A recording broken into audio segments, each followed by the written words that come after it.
तो देखते हैं फिर कुछ कोई टॉपिक स्टार्ट करते हैं जैसे पॉलिटी पॉलिटी पॉलिटी के अंदर जैसे हम देखते हैं अप्रोचेज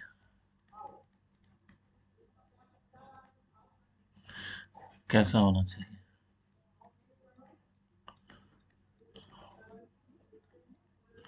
होना चाहिए जब हम कोई सा भी टॉपिक पढ़ते हैं तो जैसे रैंडमली कोई सा भी एक उठाओ, जैसे कि मान लें कि ये एमएलए हो गया। एमएलए क्या है? मेंबर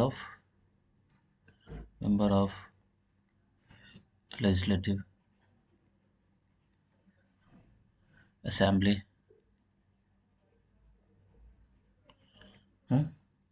मतलब विधायिका। अब ये तो हम लोग जानते हैं, जब किसी भी स्टेट का रन करने के लिए फिर तीन उसमें क्या होता है, इम्पोर्टेंट ऑर्गन जो है, जैसे कि एक लेजिस्लेटिव हो गया, जुडिशरी, एग्जीक्यूटिव। इसका सबका क्या काम होता है, जब वो डिटेल देखेंगे तो ठीक है उसमें क्या होता है। बस हम एक चीज़ देखते हैं। अब हम यहाँ पे क्वेश्चन उठता है क्या, कोई भी इंसान, कोई भी मान ले कि ये ह्यूमन बीइंग है, ये ये एमएलए कैसे बनेगा, कैसे बनेगा, बनेगा। देखो, यदि हम इसको देखेंगे तो इसका एक लाइन में क्या होगा, वो इलेक्शन फाइट करेगा। इलेक्शन फाइट करेगा, उसमें वो जीतने के बाद मेंबर बन जाएगा, एमएलए। बस हो गया। और वहाँ पे जाके क्या करेगा, डिपेंड करता है वो किसका है, अपोजिशन मतलब रूलिंग पार्टी का है, मेंबर है, या फिर अपोजिशन का मेंबर है। तो रूलिंग पार्टी का मेंबर होगा तो फिर उसका एग्जीक्यूटिव का भी पार्ट होगा, और अपोजिशन का मेंबर है तो सिर्फ एमएलए होगा। मतलब उसका केवल लेजिस्लेशन में काम होगा। इसमें ये रूलिंग का है तो एग्जीक्यूशन और लेजिस्लेशन दोनों में इसका काम होगा। मतलब वो विधायिका का भी पार्ट होगा, और कार्यपालिका का भी हिस्सा होगा, यदि अपोजिशन में है तो ये। चलो ठीक है, इसको तो एक लाइन में देख लिए। लेकिन अब हम ये देखते हैं कि यदि इसके एक ये इंसान ये है, इसको यहाँ से यहाँ तक जाने के लिए कितने सारे स्टेप को उसने क्रॉस करके गया है, उसमें क्या क्या हुआ, उसको यदि हम डिटेल में देख लेंगे, या उसमें क्या क्या कौन कौन सा कंस्टिट्यूंट, मतलब कौन कौन सी ये जो कह सकते हैं, जो कौन कौन सी तत्व, एलिमेंट एसेंशियल था जिसको कि उसको फुलफिल करने के बाद वहाँ तक वो पहुँचा है। तो उसको देखेंगे तो उससे क्या होगा, हमारा इंटायर टॉपिक कंप्लीट हो जाएगा। ठीक, देख सकते हैं। मतलब ये जस्ट एक अप्रोचेज है। या तो यदि हम इसको बुक में जाते हैं तो बुक में क्या पढ़ते हैं, और डिफरेंट काइंड्स ऑफ चैप्टर रहता है। उस चैप्टर में हम देखते हैं लेजिस्लेटिव असेंबली का अलग चैप्टर, इलेक्शन कमीशंस का अलग चैप्टर्स है, ये सबको पढ़ते हैं। फिर जाके उसको हम इंटीग्रेट करके समझने की कोशिश करते हैं। लेकिन हम सीधा एक चीज़ जो मतलब रेंडमली उठा है, एमएलए कैसे कोई बन सकता है, यदि देखते हैं तो अब हम चलते हैं। चलो ठीक है, मैंने क्या माना कि ये एक इंसान है, ये एमएलए बनेगा। तो सबसे पहले ये देखो, ये जो इंसान है, ये मिस्टर ए, तो एमएलए बनेगा। सबसे पहले किसी स्टेट का बनेगा, किसी स्टेट में जाके, हम्म, स्टेट के अंदर। तो मान लेते हैं कि ये एक स्टेट है, ठीक। तो स्टेट के अंदर क्या होगा, स्टेट का एसेंशियल में क्या होता है, एक एसेंशियल में होता है, एक तो ज्योग्राफी हो गया, दूसरा क्या, पॉपुलेशन होगा, जनसंख्या होगी, ठीक। अब ये देखो, ये जब इलेक्शन फाइट करके तब जाके मेंबर बनेगा। तो इलेक्शन जब फाइट करता है तो उससे पहले क्या होता है, वो कहीं ना कहीं क्या करता है, किसी ना किसी से कहते हैं ना ये फलाने जगह का मेंबर है, फलाने जगह के विधायक हैं, ये फलाने जगह के विधायक, तो उससे क्या होता है, एक कॉन्स्टिट्यूएंसी बनती है, ये इस स्टेट के अंदर ये कॉन्स्टिट्यूएंसी है। ठीक। अब यहाँ पे यदि ये कॉन्स्टिट्यूएंसी है, ठीक, कंस्टिट्यूंसी ये हो गया C1, मान ले कंस्टिट्यूंसी है। अब ये क्वेश्चन उठता है, ये कंस्टिट्यूंसी होता क्या है, इसको देखना पड़ेगा। ठीक। ये कंस्टिट्यूंसी क्या होता है, क्या होता है, व्हाट इज इट, W। अब इसको इस ये इस स्टेट के अंदर इतने सारे कंस्टिट्यूंसी हैं, ये 1 2 3 4 5 400 मान लेते हैं। तो ये 400 कंस्टिट्यूंसी, इसको कौन डिमार्केट कौन करता है, कौन करता है भाई, ठीक, क्यों करता है, वाह, ये देख लीजिए कंस्टिट्यूंसी। तो चल भाई, जैसे इसको कंस्टिट्यूंसी, इसमें एक डिलिमिटेशंस होता है, डिलिमिटेशंस क्या होता है, अभी देखिए ना JNK में हुआ था। हुँ? क्या सारी कंस्टिट्यूंसी देख लिया, एक कंस्टिट्यूंसी होगा, चल ठीक है भाई, ये आ गया, ये आ गया C1 कंस्टिट्यूंसी में, सी वो फाइट करेगा। अब हम जब ए के बारे में देखते हैं, तो यार कोई सा भी उठ के आ जाएगा क्या, इसके कुछ तो क्या होंगे, क्वालिफिकेशंस होगा।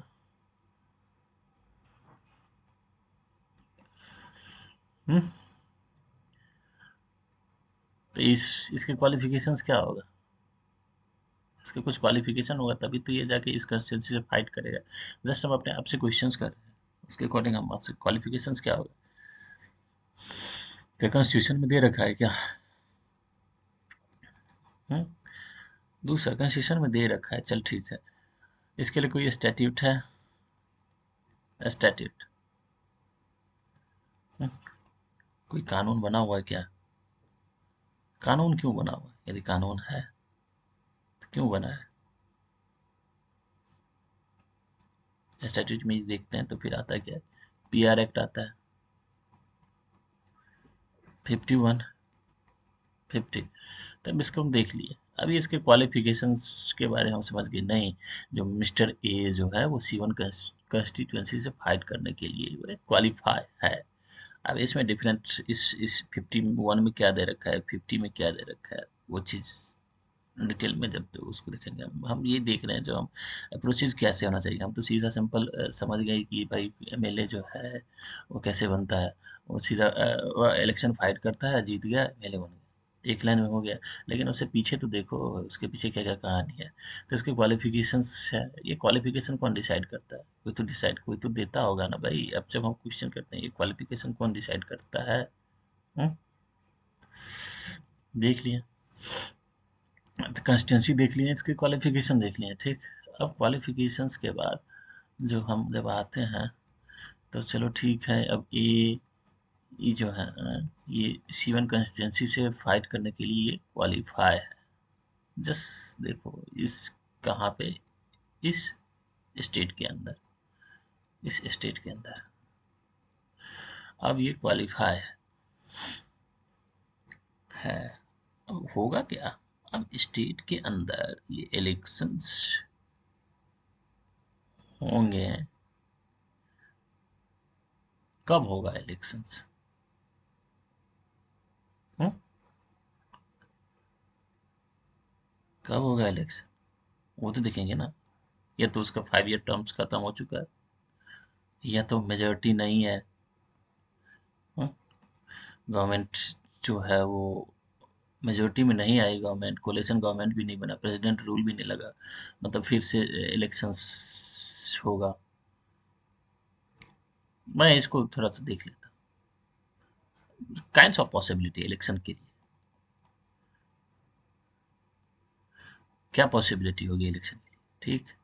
या तो बाई इलेक्शन हो सकता है, मान लें कि ये C1 कंस्टिट्यूंसी है, यहाँ का जो अभी का एमएलए है उसका डेथ हो गया, तो बाई इलेक्शन होगा, तब भी इलेक्शन हो जाएगा, ठीक। अब इलेक्शन कब होंगे? हम्म? जब टर्म पूरा कर लिया, गवर्नमेंट गिर गया, या बाई इलेक्शन होगा, ठीक। ठीक, बहुत सारे हो सकते हैं, या तो मान लो इमरजेंसी लगा हुआ है स्टेट के अंदर। हम्म?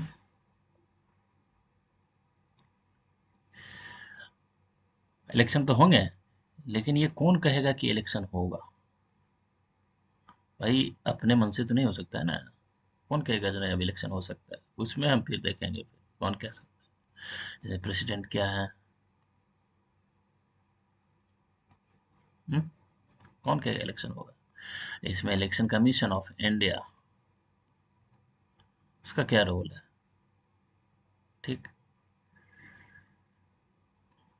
ये देखेंगे। अब हम देखना क्या है, हम अपन लोगों को। चलो, चलो ठीक है, इलेक्शन होगा। अब इस इलेक्शंस का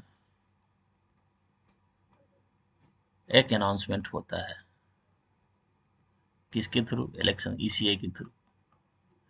जब इलेक्शन अनाउंसमेंट हो जाता है ईसीआई के थ्रू, तो क्या होता है, चलो भाई ठीक है, इस स्टेट के अंदर इलेक्शन होगा। अब सारे जो जो कैंडिडेट हैं, जैसे कि मान लिया ई वन फिर लग जाएगा किस में? इलेक्शन में।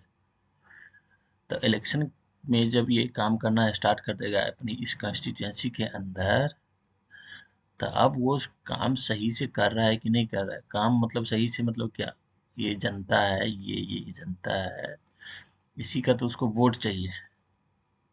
हम्म? इसी का ना वोट चाहिए उसे। तो अब ये वोटिंग के लिए जो उससे अपील कर रहा है, वो सही से कर रहा है, फेयर कर रहा है, लीगल कर रहा है, इलीगल कर रहा है, वो भी तो देखना होगा। तो उसके लिए क्या होता है फिर? मॉडल कोड ऑफ कंडक्ट, ठीक। अब ये इधर कर रहा है सबसे अपील। अब एक चीज यहाँ पे उठता है, यहाँ पे इतने सारे लोग हैं, इसमें से वोटिंग राइट, सब वोट करेगा इसको, चलो इस स्टेप को मैं ये देखना चाहता हूँ कि जो मतलब हम एक सिंपल से कहते हैं कि इलेक्शन हो गया, और वो एमएलए बन गया, लेकिन उसके पीछे की जो कहानी है उसको तो हम देख लेंगे। अब इस कॉन्स्टिट्यूंसी के अंदर वोटिंग पावर कितने को है? सबको है क्या, या कुछ कंडीशंस हैं? हम्म? मान लें कि इसको वोटिंग राइट्स नहीं दिया, तो क्या हो सकता है? अब मान लें कि ये, देखते हैं पॉसिबिलिटी देखते हैं, मान लें कि ये जेल में है। अब जेल में देखेंगे तो ये ट्रायल फेज में है कि कन्विक्शन हो चुका है, तो ध्यान दो उतना नहीं देखो, लेकिन देख लो मान लें कि ये जेल में है। मान लें ये भाग गया दूसरा देश, या इसका बेटा मान लें कि एक एनआरआई है,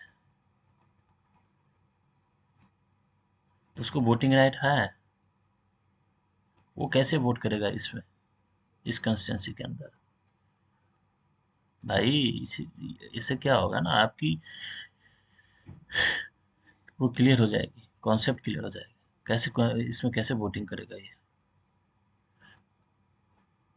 द प्रोसेस, ठीक। अब इस ये सब वोटिंग करेगा, ठीक। क्या है यहाँ पे क्या क्या कंपोनेंट है? ए है, C1 कंस्टिट्यूंसी है, इस कंस्टिट्यूंसी के अंदर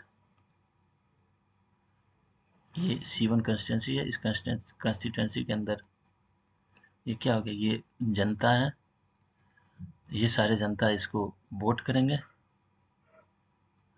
इस जनता में भी कुछ जनता जो है, मान लें कि ये है, इसके बेटा रहता है अमेरिका में, और इसका बेटा जो है जेल के अंदर है, तो इसको क्या, एक जेल में है कि एक अमेरिका में है, एक इकोनॉमिक ऑफेंडर है, एक चारा घोटाला में है, तो इसके वोटिंग राइट्स पे क्या असर पड़ सकता है? ठीक, देख लिया। अब इस सब को वोटिंग राइट हुआ, अब ये सीवन का इस कंस्टिट्यूंसी फाइट कर रहा है, तो भाई मॉडल कोड ऑफ कंडक्ट लग गया है। तो मॉडल कोड ऑफ कंडक्ट लगा हुआ है। अब हम चले आते हैं किस डेट पे, इलेक्शन की डेट पे, किस में, इस स्टेट के, इस स्टेट के सीवन कंस्टिट्यूंसी में। देख लिए, अब इलेक्शन होगा, ये प्रचार कर रहा है। अब हम आप बोलोगे ये प्रचार प्रसार क्या होता है, फिर उसको हम यदि देखेंगे तो डेमोक्रेसी के अंदर फिर देखेंगे, फिर डेमोक्रेसी क्या होता है, डेमोक्रेसी में जो पब्लिक रिप्रेजेंटेटिव होते हैं उसके क्या रोल होता है, क्या करते हैं नहीं करते हैं, वो सब जब हम डिटेल पे वो देखेंगे तब। बस हम ये देख रहे हैं जो स्टेप स्टेप देख रहे हैं। अब ये क्या करेगा, इलेक्शन में खड़ा हो गया, वोटर को नॉमिनेशन तो करेगा, नॉमिनेशन तो करेगा। अब ये प्रचार प्रसार कर रहा है, मॉडल कोड ऑफ कंडक्ट लगा हुआ है, लेकिन ये जो है वो तो आप देखोगे इसका किस तरह का कैंडिडेट है, ये किसी पॉलिटिकल पार्टी का है, निर्दलीय है, निर्दलीय है। अब पॉलिटिकल पार्टी जब आप देख रहे हो, तो पॉलिटिकल पार्टी नेशनल पार्टी है कि रीजनल पार्टी है, किस तरह का पार्टी? अभी नेशनल पार्टी या रीजनल पार्टी है, तो इसे कौन डिसाइड करता है भाई, ये नेशनल है ये रीजनल है? अपने मन से होता है क्या? कुछ तो क्राइटेरिया होंगे, नेशनल पार्टी है, कुछ तो क्राइटेरिया होंगे। अभी नेशनल पार्टी रीजनल पार्टी है, तो इसमें इसको क्या एडवांटेज है नेशनल पार्टी में बनने में, इसको इसको क्या लॉस है रीजनल पार्टी में? अब नेशनल पार्टी है तो इसका कोई सिंबल तो होगा, जस्ट सब सब प्रैक्टिकल देखते हैं, सिंबल तो होगा। ये सिंबल कौन है आपसे देता है? उसी सिंबल पे आके ना वो बोलेगा जनता को, इसी वन कंस्टिट्यूंसी को बोलेगा जो भाई मेरा ये चुनाव चिन्ह है, इसको बटन दबाएं, मुझे भारी मतों से विजयी बनावे।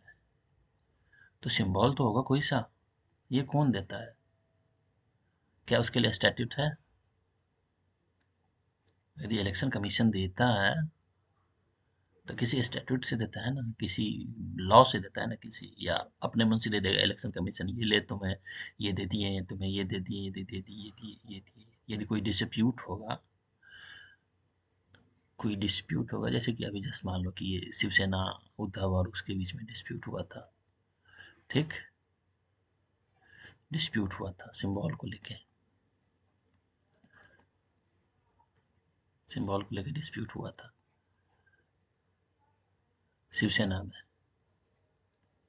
उद्धव और किसके बीच में, कौन है महाराष्ट्र का सीएम, शिंदे, शिंदे में। तो इलेक्शन कमीशन के पास डिस्प्यूट, तो इलेक्शन कमीशन के पास कैसे देखेगा, उसके पास कोई कानून तो होगा ना। अब जैसे मान लो आप ट्रैफिक ट्रैफिक का वायलेशन कर देते हैं, तो ये वायलेशन जो आता है, वायलेशन मीन्स क्या हो गया, जो कोई रूल है उसको आप फॉलो नहीं कर रहे हैं, तो वही वो वायलेशन हो गया। तो रूल तो है ना पहले, अब ये रूल है, किस तरह का रूल है, किसने इसको बनाया है? उसी तरह से इलेक्शन कमीशन शायद ईडी सिंबल को लेकर डिस्प्यूट हुआ, या डिस्प्यूट हुआ, हाँ, ये कह रहा है, ये कह रहा है, तो इलेक्शन कमीशन देखेगा तो किसी एक्ट में देखेगा, किसी कानून के थ्रू देखेगा ना, ठीक। अब हम ये देख लिए पार्टी हो गया, अब हम ये देख रहे हैं जब मिस्टर ए को नेशनल पार्टी से उसे टिकट मिला है, कहाँ के लिए, सीवन कंस्टिट्यूंसी के लिए, ठीक। अब वो क्या करेगा, मॉडल कोड ऑफ कंडक्ट लगा हुआ है, ये जनता के बीच में जा रहा है, प्रचार प्रसार कर रहा है अपना, ठीक। अब ये क्या करेगा, नॉमिनेशंस होगा प्रोसीजर पूरा, नॉमिनेशन होगा। अब नॉमिनेशन किसके पास होगा वो देखना है। नॉमिनेशन का प्रोसीजर क्या है भाई, नॉमिनेशन होता क्या है, उसमें किस किस चीज़ को उसे अनाउंस करना पड़ता है, पब्लिकली उसको बताना पड़ता है, और क्यों होता है ये, वो देख लिए। अब ये नॉमिनेशन किया तो ये नॉमिनेशन एक्सेप्ट हुआ या रिजेक्ट हुआ। यदि इससे कोई डिस्प्यूट आ गया, मान लिया इसका रिजेक्ट कर दिया, रिजेक्ट कर दिया, तो ये जाएगा कहाँ जाएगा भाई, इसके रिजेक्शन से फिर ये सेटिस्फाई नहीं है, तो फिर ये किस में जाएगा, कानून के पास, जुडिशरी में। चल ठीक है, नॉमिनेशन हो गया। अब अब नॉमिनेशन तक तो हो गया,